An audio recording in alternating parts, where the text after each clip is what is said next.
Guys 12वीं यानी कि 12th के बाद ग्रेजुएशन की पढ़ाई के लिए गवर्नमेंट इंस्टीट्यूशन में जितने भी प्रेफरेंस के पैरामीटर्स होते हैं उसमें फ़ीस भी एक बहुत इंपॉर्टेंट पैरामीटर होता है, क्योंकि प्राइवेट इंस्टीट्यूशन के कंपैरिजन में फ़ीस बहुत कम होती है। एग्जाम्पल कि कक्षा 1 यानी क्लास 1 में जब बच्चे को हम पढ़ने के लिए भेजते हैं, तो जहाँ पर प्राइवेट स्कूल में फ़ीस 5,000 रुपये प्रति माह होती है, वहीं पर गवर्नमेंट स्कूल जैसे कि केंद्रीय विद्यालय में महज 300 रुपये से लेकर 500 होती है।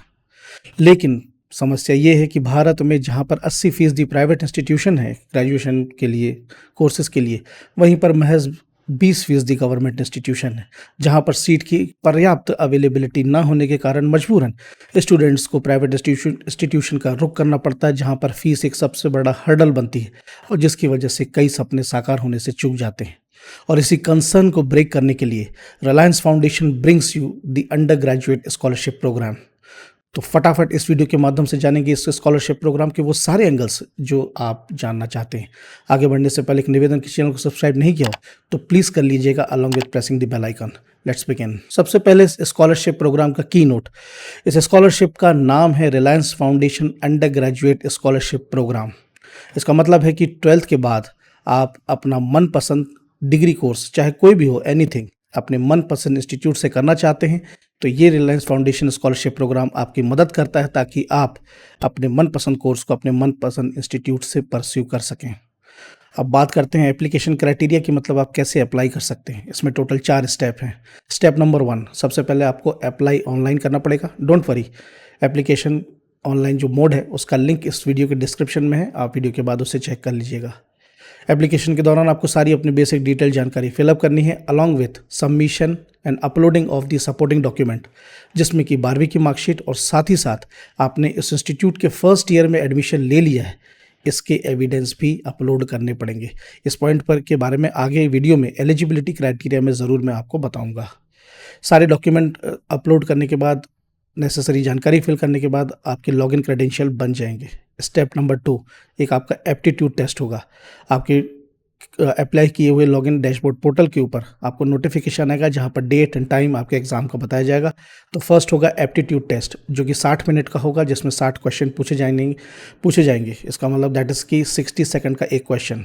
ये क्वेश्चन बेस्ड होंगे reasoning ability, logical ability, analytical ability, general knowledge etcetera के ऊपर। इसके बाद तीसरा स्टेप रहेगा इनिशियल स्क्रीनिंग। इनिशियल स्क्रीनिंग में जो आपका एप्टीट्यूड टेस्ट हुआ है उसका स्कोर प्लस आपने जितने भी डॉक्यूमेंट अपलोड किए हैं, इन दोनों के आधार पे आपकी स्क्रीनिंग की जाएगी। इसके बाद स्टेप नंबर 4, अगर इनिशियल स्क्रीनिंग में आप पास हो जाते हैं तो फिर आप जो भी स्कॉलरशिप प्रोवाइड की जाएगी उसके लिए शॉर्टलिस्ट हो जाएंगे और आप अवेल कर सकते हैं 2 लाख रुपए तक की स्कॉलरशिप, जो कि आगे भी बढ़ सकती है based upon your performance. Now coming to the eligibility criteria, यानी कि योग्यता। इसके टोटल 5 पैरामीटर हैं। नंबर 1 कि आपका 12th में मिनिमम 60% होना चाहिए। ध्यान रखिएगा कि अगर 59.99 भी है तो भी आप एलिजिबल नहीं होंगे।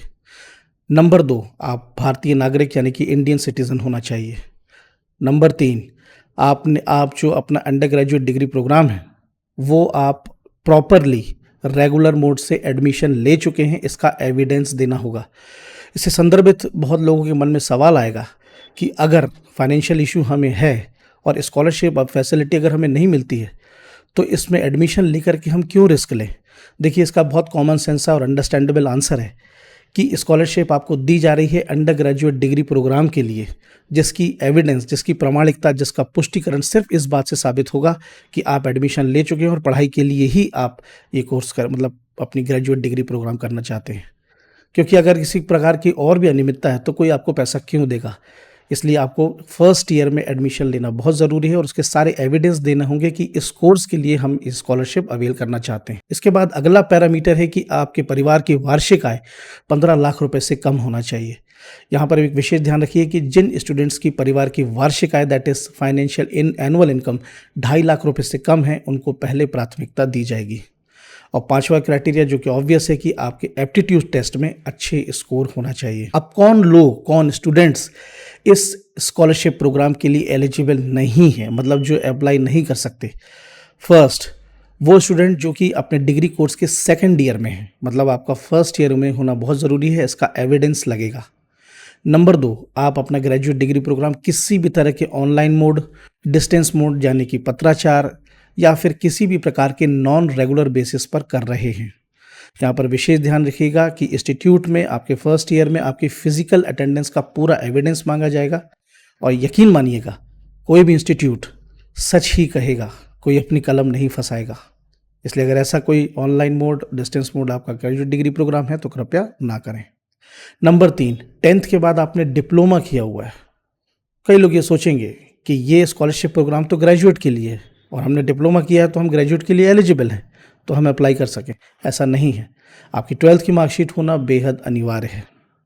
और नंबर 4 कि जिन्होंने एप्टीट्यूड टेस्ट अच्छे से दिया है, प्रॉपरली सारे रूल्स एंड रेगुलेशन को दिया है, और जिन्होंने कोई चीटिंग करी है, अगर कोई चीटिंग करते पाए गए तो वो लोग एलिजिबल नहीं हैं।